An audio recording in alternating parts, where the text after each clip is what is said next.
जब cutting length निकालते हैं रीइंफोर्समेंट की तो उसमें बैंड डिडक्शन करते हैं। जब बार बेंडिंग शेड्यूल बनाते वक्त उसमें कहीं 1D कहीं 2D कहीं 3D इस तरह से कहीं 10D जोड़ते हैं, कहीं घटाते हैं।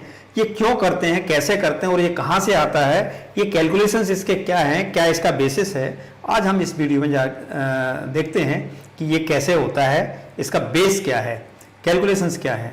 चलिए आगे बढ़ते हैं वीडियो में और देखते हैं कि ये कहाँ से आता है।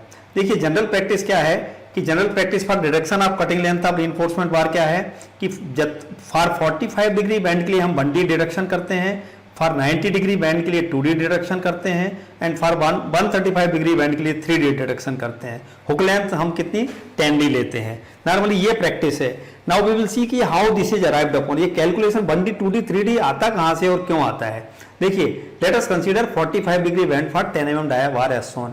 ये हमने ड्राइंग में दिखाया हुआ है कि 45 डिग्री पे हमने एक 10 mm डाया की ये बार दिखाई हुई है, जिसका इनर साइड में और आउटर साइड में जो इसका रेडियस है ये हमने 4D रखा है। 4D क्यों रखा है, कोड कहता है कि जब यदि HSD यानी high yield strength reform bars होती हैं जो हम TMT बार्स वगैरह यूज करते हैं, तो इसका जो इनर रेडियस कितना होना चाहिए 4 टाइम्स डायमीटर। तो 4 टाइम्स डायमीटर कितना है हमारा, डायमीटर 10 mm है यहाँ पे, तो 4 इंटू डी कितना होगा 4 इंटू 10 40 mm। तो 40 mm का हमने ये इनर रेडियस रखा है। और आउटर रेडियस कितना हो जाएगा, आउटर रेडियस हो जाएगा 4D प्लस 1D और एक, क्योंकि एक डायमीटर और जुड़ जाएगा तो इसके आउटर साइड का जो नीचे वाला रेडियस है ये हो जाएगा हमारा, ये इसका रेडियस हो जाएगा ये 5D। तो 5D हमारा नीचे वाला रेडियस हो गया। तो अब देखिए तो 5D मतलब 5 इंटू 10 50 mm डाया का आउटर रेडियस हो गया, 40 mm डाया का इनर रेडियस हो गया।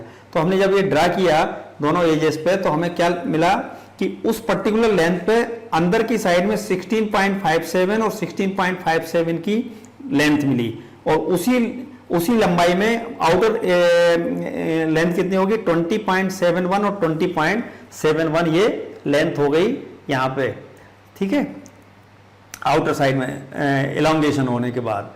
अब हम देखते हैं कि ये लेंथ ऑफ बार और इनर साइड कितना हो जाएगा 16.57 प्लस 16.57 यानी वो कितना टोटल हो गया 33.14 mm।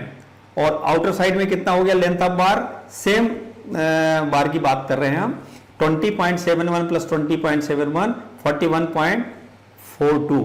तो इसका मतलब डिफरेंस आउटर साइड और इनर साइड में कितने का डिफरेंस आ गया, ये डिफरेंस आ गया 41.42 minus 33.14 which is equal to 8.28 mm।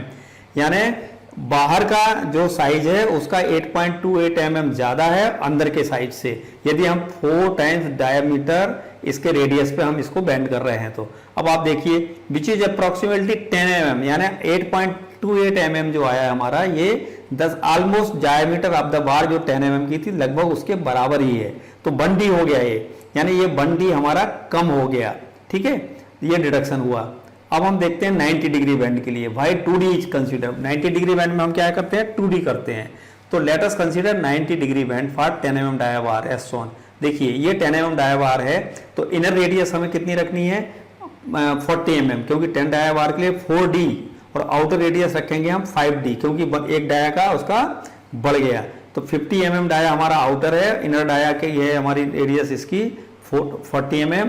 तो अब यहाँ पे हमारा ये उतने ही लेंथ में इनर साइड में जो लेंथ है वो आ रही है 62.83, ठीक है, और आउटर साइड में आ रही है हमारी ये 78.54 mm।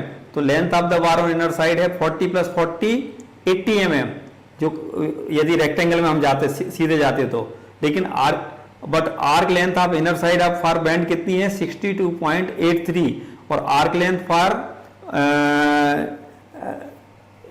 क्या बोलते हैं डिफरेंस कितना हो गया इसका, यदि सीधी जाती है बार तो 80 माइनस 62.83 यानी 17.17 mm का जो करीब करीब 2D के बराबर हो गया। 17.17 यानी 2D 20 mm के बराबर।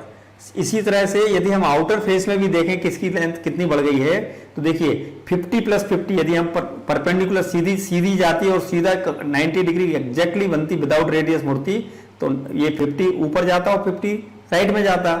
अब हम देखते हैं कि आर्क की लेंथ कितनी आ रही है। आर्क की लेंथ आ रही है हमारी मुड़ने के बाद 78.54 mm। तो डिफरेंस कितना हो गया, 78.54 यदि 100 में से घटा दें तो 21.46, तो वो भी अप्रोक्सीमेटली 20 mm के आसपास ही है। तो ये 2D हो गया, यानी अंदर की जो लेंथ है हमारी वो करीब करीब 2D से थोड़ी सी कम है और बाहर की लेंथ 2D से हल्की सी ज्यादा है। तो हम ये एवरेज कह सकते हैं कि एग्जैक्टली ये 2D ही है। यदि सेंटर लाइन पे इसका एवरेज लेके निकालेंगे तो 2D ही मिलेगा।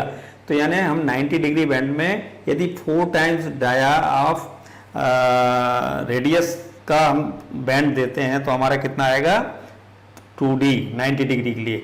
इसी तरह से हम देख रहे हैं कि देखिए we take average of inner and outer faces, देखिए 17.17 प्लस 21.46 डिवाइड बाई 2 कर देंगे 19.3 mm, यानी रफली ये 20 mm आ गया विच इज 2D।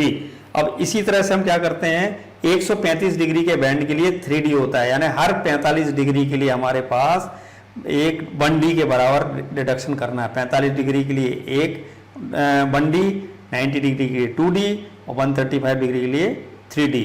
ठीक है जी। तो ये इस तरह से आपके बैंड डिडक्शंस के बारे में डिटेल था। Thank you very much.